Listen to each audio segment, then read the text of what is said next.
Jadi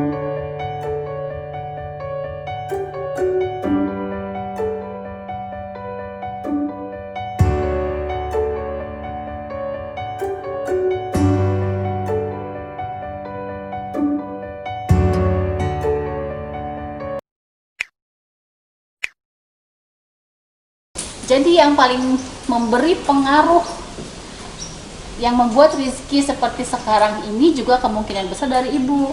Jadi nanti yang bisa merubah rezeki jadi percaya diri pun ibu juga gitu loh. Paham ya Bu ya?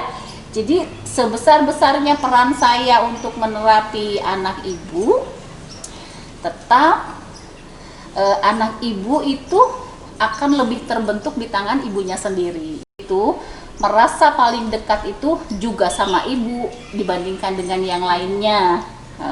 Mungkin sama ayah sama kakak kan yang paling dekat sama ibu ya Bu ya. Nah itu karena setiap hari bersama ibu dari mulai di kandungan sampai sekarang. Terus orang yang paling dipercaya sama Rifki itu juga ibu, karena selama ini yang paling dekat adalah ibu gitu. Yang harus dilakukan adalah ibu merubah gitu loh, merubah karena ternyata sudah terbukti, ternyata kayak tanpa sengaja bentakan atau kita rasa kesel atau gimana, ternyata sudah membuat Rifki jadi sikapnya dan sifatnya seperti itu gitu kan. Kasihan gitu loh Bu, masa depannya mau gimana gitu kan ya, udah waktunya sekolah gitu loh.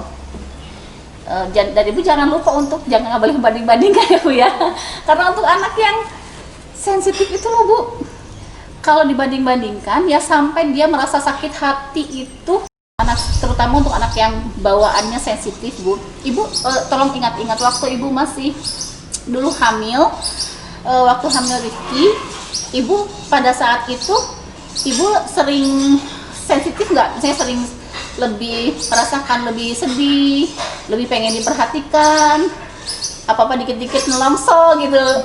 Coba diingat-ingat, ibu ngalamin gitu nggak waktu dulu waktu hamil Rifki? Iya Bu. Nah, Soalnya ayahnya itu kayak boten potek ngereken ngoten itu loh.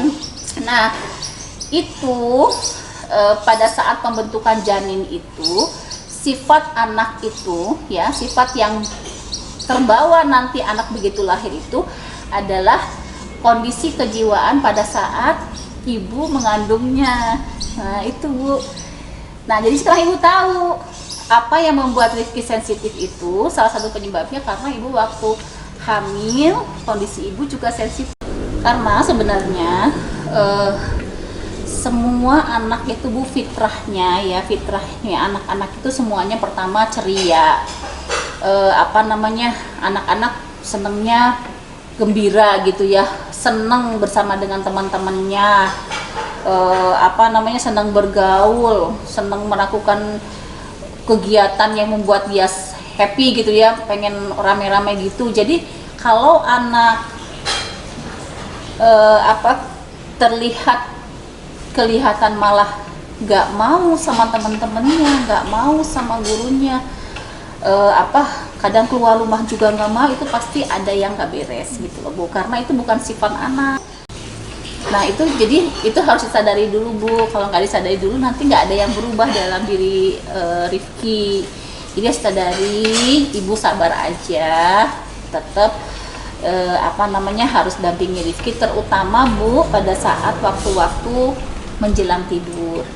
Nah menjelang tidur itu, pada saat itu anak itu kondisinya sedang tenang, pikirannya sedang terbuka, jadi kemungkinan besar apa saja yang kita sampaikan ke anak itu diterima mau menjelang tidur itu Bu. Jadi itu jangan sampai terlewat sayang, karena kalau kita ngasih tahu lagi gini, anak lagi sibuk apa sih itu nggak masuk Bu, nggak direken sama gitu loh, nggak direken karena menurut dia itu bukan sesuatu yang penting gitu.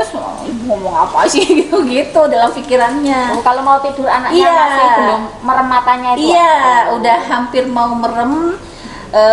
Ibu kan ada WA ya, nanti saya kirimkan video saya sendiri Bu, video saya sendiri di YouTube. Gimana caranya ya biar ya ini nanti ibu pelajari, lihat ya. Nah waktu-waktu menjelang tidur dan bau bangun tidur. Kadang bangun tidur itu agak sulit buat terkondisi, tapi memang termasuk waktu yang baik juga. Cuma yang paling mudah itu mau tidur, karena kan anak sudah mulai ngantuk nih. Kalau sudah mulai ngantuk pasti tenang kan, pasti namanya orang ngantuk ya, namanya anak ngantuk. Nah pada saat itu Rizky suka sentuh badannya nggak ya? Nah sesuatu yang dia sukai itu kita harus lakukan. Karena pada saat kita melakukan sesuatu yang dia sukai, dia merasa diterima, merasa disayangi, merasa dicintai, merasa keberadaan, merasa dia tuh orang berharga gitu loh Bu.